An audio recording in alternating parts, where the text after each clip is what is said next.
Good evening friends. आज हम आपके लिए लाए हैं 12th के फर्स्ट चैप्टर से ही जो पहले हम जहाँ तक बात कर रहे थे, जो इससे पहले हमने आपको वेक्टर फॉर्म में कूलॉम्स लॉ बताया था, उसी के साथ एक सुपरपोजिशन होता है। ठीक है, प्रिंसिपल ऑफ सुपरपोजिशन। इसमें ऐसा होता है कि जो हमारे पास बहुत सारे चार्ज होते हैं तो उनके बीच में जो फोर्स लगता है, यानी कि जब काफ़ी सारे चार्ज होंगे तो फोर्स भी उनके बीच में सभी के बीच में लगेगा, तो रिजल्टेंट फोर्स कैसे निकाला जाए, तो उसके लिए हम बात करेंगे आज। तो देखिए, सबसे पहले हम बात करते हैं प्रिंसिपल ऑफ सुपरपोजिशन। जो फोर्स बिटवीन मल्टीपल चार्ज है उसके बारे में नीचे मैंने एक एग्जांपल दिया भी, और ये एनसीईआरटी का ही एग्जांपल है और काफ़ी इंपॉर्टेंट भी है। तो फिलहाल तो बात करते हैं प्रिंसिपल ऑफ सुपरपोजिशन की। तो इस सिद्धांत के अनुसार होता क्या, देखिए कि किसी आवेश पर परिणामी बल, जो रिजल्टेंट फोर्स है, जो जितने भी चार्ज होंगे उनके द्वारा जो स्वतंत्र रूप से इस आवेश पर कार्यरत कूलॉम बलों के सदिश योग के बराबर होता है। इसका मतलब है कि देखिए, यहाँ मैंने एक डायग्राम बना रखा है, यहाँ एक्स एक्स वाई एक्स और जेड एक्स आपको दिख रहे होंगे तीनों। तो यहाँ Q3 Q1 Q2 Q0 यहाँ है, Q0 Q3, ये चार पार्टिकल हैं, Q0 Q1 Q2 और Q3। अब देखिए, यहाँ इन चार के बीच में क्या होगा कि चारों के बीच में कोई ना कोई फोर्स, मतलब आपस में एक दूसरे के ऊपर फोर्स लगा रहे होंगे। Q1 भी लगा रहा होगा Q0 पर, Q2 भी लगा रहा होगा, Q3 भी लगा रहा होगा। तो अब इसमें करना क्या है, देखिए इसी को हम सुपरपोजिशन के लिए जानते हैं कि जितने भी ये Q1 से Q0 पर जो फोर्स लगेगा वो, प्लस Q2 से जो लगेगा Q0 पर वो, प्लस Q3 से जो Q0 पर फोर्स लगेगा, इन सबका जो वेक्टर एडिशन है वो क्या होगा, रिजल्टेंट फोर्स कहलाएगा। क्या कहलाएगा? रिजल्टेंट फोर्स कहलाएगा। ठीक, कब इनका जो जितने भी हमने फोर्स की बात मैं कर रहा हूँ कि Q1 से Q0 पर लगना, Q2 से Q0 पर या Q3 से Q0 पर लगने के लिए जो फोर्स लगेंगे F1, इसको आप F1 F2 F3 करके मान सकते हैं। ठीक है, तो इन सब का जो वेक्टर एडिशन है, जो इनकी वेक्टर फॉर्म होगी और इनका जो एडिशन आएगा वो क्या होगा, रिजल्टेंट फोर्स होगा। तो यही क्या है, प्रिंसिपल ऑफ सुपरपोजिशन है। ठीक है, ये तो डायग्राम के अकॉर्डिंग है। देखिए मैं आपको बताऊं कि Q3 की जो पोजीशन वेक्टर है वो R3 है, Q0 की R0 वेक्टर है, Q2 की R2 वेक्टर और Q1 की R1 वेक्टर है।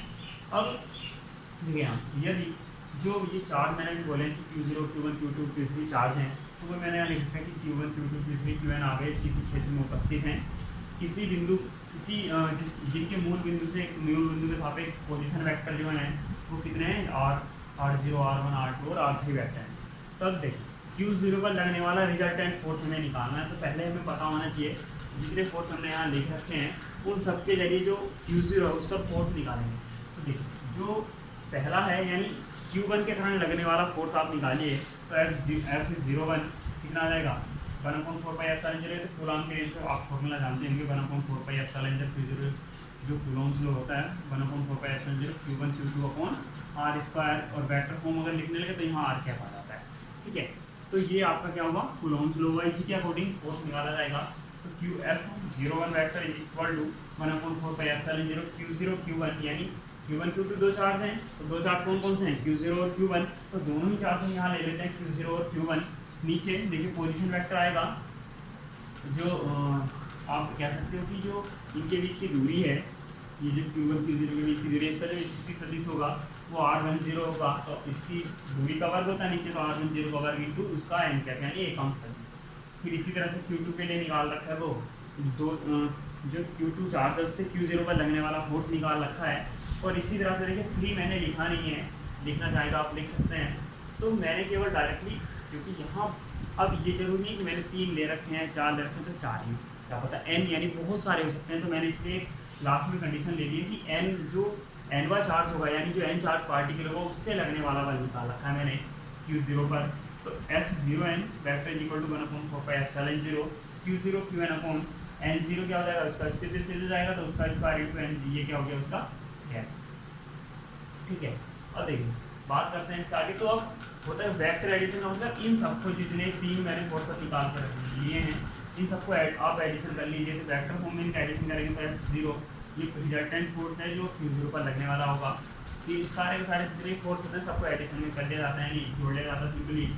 तो देखिए 1/4 पहला वाला ये वाला लिख लीजिए, प्लस दूसरा प्लस डॉट करके लास्ट वाला n आ रहा। अब इसमें आपको कुछ कॉमन दिख रहा होगा, देखिए 1/4πε0 यहाँ भी है, यहाँ भी है, यहाँ भी है। अब लेने के लिए कॉमन तो आप यहाँ Q0 भी ले सकते हैं, क्योंकि सभी में Q0 है, लेकिन मैंने लिया नहीं है, केवल 1/4 जो कॉन्स्टेंट होता है उसी को कॉमन निकाल के दिखाया है, बाकी और कुछ नहीं है। तो देखिए यहाँ आप अब क्या कर सकते हैं कि जो ये जो लाइन आई है कॉमन निकालने के बाद, ठीक है, कॉमन निकालने के बाद आप इसकी वैल्यू तो आपको कन्फर्म पता ही होगी, मैंने बताई थी 9 × 10⁻⁹ होती है। तो यहाँ इसकी तो वैल्यू फिक्स हो जाएगी। बाकी ये वाले जो वैल्यू होती हैं, इन वैल्यू को आप सोल्व करके बाद में इनको जो सॉल्यूशन होगा वो निकालेंगे तो आप रिजल्टेंट फोर्स का प्राप्त कर सकते हैं। ये प्रिंसिपल है सुपरपोजिशन का, ठीक है। तो ये कहानी थी कि जब बहुत सारे फोर्स हों हमारे पास तो फिर रिजल्टेंट फोर्स कैसे निकाला जाए। आगे इसका इलेक्ट्रिक फील्ड इंटेंसिटी भी आएगी, जो इलेक्ट्रिक इंटेंसिटी है उसको भी जब हम निकालते हैं तो जब वहाँ बहुत सारे चार्ज पार्टिकल होते हैं तो उस टाइम फोर्स निकाल कर इलेक्ट्रिक फील्ड इंटेंसिटी निकालना आसान होता है, तो इसलिए उस टाइम ही इसको रिजल्टेंट फोर्स निकालने में इसका यूज किया जाता है, ठीक है। आगे बात करते हैं, मैंने कहा था कि जब बहुत सारे फोर्स हों, जब बहुत सारे चार्ज पार्टिकल हो तो उनके बीच में बल कैसे निकाला जाए या कैसे यूज होता है। तो ये इंपॉर्टेंट क्वेश्चन मैं आपको बता रहा हूँ जो एनसीईआरटी की बुक से ही है। तो देखिए 3 आवेश हैं Q1, Q2 और Q3। तो अब ये जो तीनों के तीनों हैं, इनका जो मैग्नीट्यूड है वो कितना है, Q है, यानी इनका जो परिमाण है वो कितना है, Q है।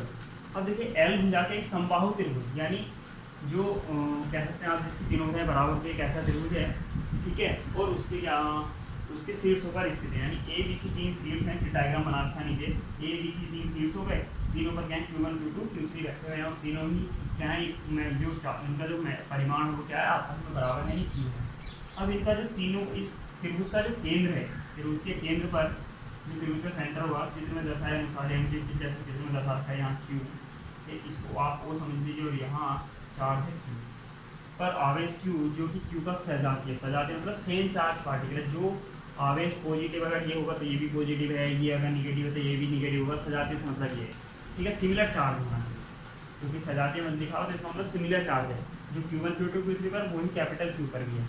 पर कितना परिणामी बल लग रहा है, यानी इस ओ बिंदु पर, यानी जो ये इनका त्रिभुज का केंद्र है इस पर कितना परिणामी फोर्स लगेगा, यानी रिजल्टेंट फोर्स कितना वो निकाल के देना है। देखिए इसके वैसे तो बहुत सारे जो अभी इसमें बहुत सारे मेथड यूज आएंगे। कैसे Q1, Q2 और Q3 और Q ये चारों आवेशी कितने लिखे हैं, Q के बराबर लिखे हुए हैं, ये दे रखा है क्वेश्चन में। अब देखिए मैं आपको बताऊं कि ABC तीनों के तीनों क्या हैं, सेम चार्ज हैं, यानी परिमाण में इक्वल हैं, ठीक।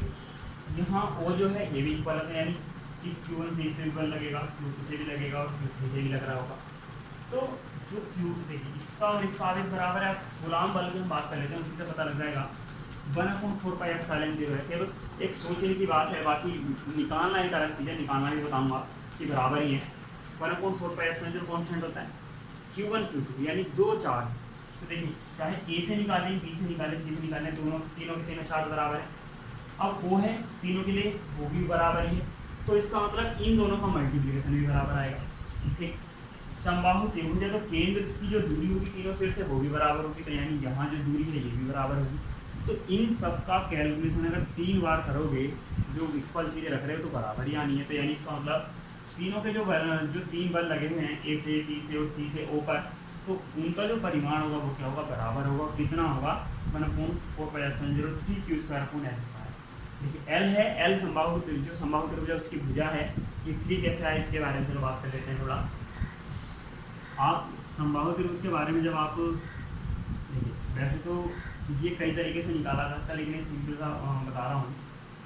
आप एक समबाहु त्रिभुज अलग से बनाएंगे, ठीक है। अब जब हमने समबाहु त्रिभुज बना लिया तो इसमें क्या हुआ कि यहाँ से देखिए ये हमने डॉट मिलाना शुरू किया, ठीक है। तो आप इसको शीर्ष लंब समझ लीजिए या माध्यिका समझ लीजिए, क्योंकि दोनों ही समबाहु त्रिभुज में एक ही चीज़ होती है, ठीक है। तो यहाँ कितने का डिग्री का कोण बनेगा, 90 का, ठीक है। तो ये कोण टोटल कितना होता है समबाहु त्रिभुज में, 60 का, तो हाफ कितना बचा, 30 का। अब इसमें आप हमें क्या निकालना है, ये वाली दूरी निकालनी है, BO या AO निकाल लीजिए, CO निकाल लीजिए, कोई से भी निकाल लीजिए। कोण सबके लिए ये भी 30 होगा, ये भी 30 होगा, कहीं से भी निकाल लीजिए। टोटल कोण तो सबका तीनों ABC के लिए 60 है। अब हमारे पास देखिए वैल्यू कितनी है, एक ये वाली वैल्यू हमें नहीं पता, हमें केवल पता क्या है इसकी टोटल जो साइड है वो L है, तो हाफ कितनी बची है, L/2। तो यहाँ आप जो हमारे पास जो ट्रिग्नोमेट्री है उसका यूज करके निकाल सकते हैं। यानी कर्ण निकालना है, बेस हमें दे रखा, तो आप cos 30 लगा लीजिए, वैल्यू निकल के आ जाएगी। cos 30 आप जब लगाएंगे तो कितना आ जाएगा, बेस यानी L/2 हाफ आ जाएगा और ये DO आप नीचे लिख लीजिएगा। इसकी वैल्यू कितनी होती है, √3/2 होती है, तो √3/2 बराबर L/2 इंटू 2 से 2 कैंसिल कीजिए तो कितना आ जाएगा BO बराबर L/2। ठीक है, अब जो आप फॉर्मूला लिखते हैं ये वाला, ये जो है, तो यहाँ नीचे स्क्वायर होता है। ठीक है, तो यानी 1/4πε0 Q1 Q2 अपॉन R²। तो R² की जगह क्या लिखेंगे, L/√3 का वर्ग। तो L/√3 का वर्ग लिखेंगे। अब L/√3 का वर्ग लिखने के बाद क्या होगा, ये √3 का वर्ग कितना जाएगा 3, तो ये कहाँ जाएगा, ऊपर आ जाएगा। तो 1/4πε0 तो ऐसे आ जाएगा Q1 Q2 अपॉन L²। यही है, तो देखिए ये लिखा हुआ है। तो ये वाली कहानी तो ऐसे, आप बाकी किसी भी और मेथड से भी निकाल सकते, काफ़ी सारे मेथड है निकालने के। तो इसको आप जो रेशियो होता है इसका संभाव्य त्रिभुज में इनके जो ये शीर्षण होते हैं इनके मिलने का 2:1 होता है, उसके जरिए भी निकाल सकते हैं। ठीक है, तो आप ये तो निकालने का मेथड अपना अलग अलग है सबका, जैसे निकालना चाहे वैसे निकाल लें। अब देखिए जो हमारे पास यहाँ कोई, देखिए मैंने लिखा समांतर चतुर्भुज विधि जो आपने फर्स्ट में पढ़ा है, तो उससे आप किन्हीं भी दो वेक्टर जो दो बने, चाहे वो A से B से लगने वाला हो, चाहे B C से लगने वाला हो, चाहे A C से लगने वाला हो, चाहे F2 F3 हो, F1 F3 हो या F1 F2 हो, के बीच में रिजल्टेंट फोर्स निकाल लीजिए। कोई किसी के बीच में भी निकाल लीजिए, कोई फर्क नहीं पड़ता, सबसे जो भी आंसर आएगा बराबर आएगा। तो मैंने यहाँ F2 और F3 के बीच में निकाला था, जो F2 और F3 के बीच में निकाल रखा, मैंने उसको नाम दिया जो रिजल्टेंट निकल जाएगा F4। तो हम जब समांतर चतुर्भुज का नियम यूज करेंगे तो उसका सूत्र होता है R = P² + Q² + 2P cos theta. P और Q क्या मैग्नीट्यूड होते हैं किसके, जो दो वेक्टर हमारे पास होते हैं, और cos थीटा क्या होता है, उनके बीच का कोण होता है वेक्टरों के। तो हमारे पास दो वाले कौन से मैग्नीट्यूड, F2 और F3 उनका square plus 2F2 F3 cos theta. अब देखिए एंगल, आप इतनी सारी चीज़ों को छोड़ दीजिए, यहाँ मैं एक चित्र थोड़ा सा क्लियर कर दूँगी। यहाँ से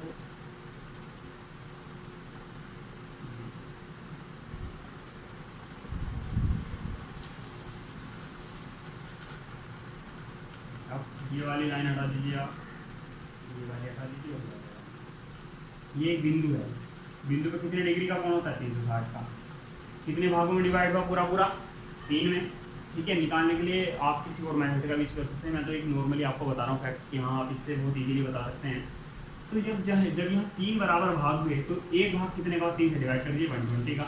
तो दोनों के दो के बीच में ये एक फोर्स की डायरेक्शन ये है, एक फोर्स की डायरेक्शन ये है, तो इनके बीच में कोण कितने का हुआ 120 का। तो यानी इसका मतलब 120 का एंगल क्रिएट होगा। तो थीटा का मान 120 और कोस 180 का मान होता है -1/2। जब आप रखेंगे तो इस 2 से 2 कैंसिल हो जाएगा, तो ये कितना हो जाएगा F² आ जाएगा और माइनस का चिन्ह यहाँ आ जाएगा। F1 F² और F² 2F² आ जाएगा। 2F² से एक F² घटेगा तो √F² बचेगा और यहाँ वैल्यू आ जाएगी F4 की भी कितनी F। इसका मतलब जो F1 F2 और F3 का जो परिमाण था F, उसी के बराबर F4 का भी रिजल्टेंट, यानी जो F2 और F3 का रिजल्टेंट था उसका भी परिमाण कितना निकल के आया, इन दोनों के बराबर निकल के आ रहा है। अब हम देखिए, अब चित्र से क्या स्पष्ट होता है कि F3 ये है, F2 ये है, F1 ये है, तो इन दोनों का जो रिजल्टेंट निकलेगा तो वो कहाँ निकल के जाएगा, ऊपर निकल के जाएगा, यानी यहाँ आएगा F4। अब ये क्या था, F1 था। दोनों के दोनों क्या हैं, डायरेक्शन बिल्कुल अपोजिट हैं लेकिन परिमाण में बराबर हैं। तो अब मैं कहूँ कि अगर 2 में से 2 ही घटा दिया जाए तो बचेगा क्या, 0। तो यानी एक बल उतना ही ऊपर की ओर लग रहा है, उतना ही बल एक नीचे की ओर लग रहा है। तो इसका मतलब दोनों ही बल क्या हो जाएंगे, आपस में निरस्त हो जाएंगे और वैल्यू कितनी बचेगी 0। तो चित्र से स्पष्ट है कि F4 और F1 परिमाण में बराबर परंतु दिशा में क्या है, विपरीत हैं, अतः रिजल्टेंट फोर्स कितना होगा। Thank you for watching students, और लाइक और सब्सक्राइब के साथ शेयर करना ना भूलें। आगे भी इस प्रकार हम आपके लिए वीडियो बनाते रहेंगे। ठीक है, थैंक यू।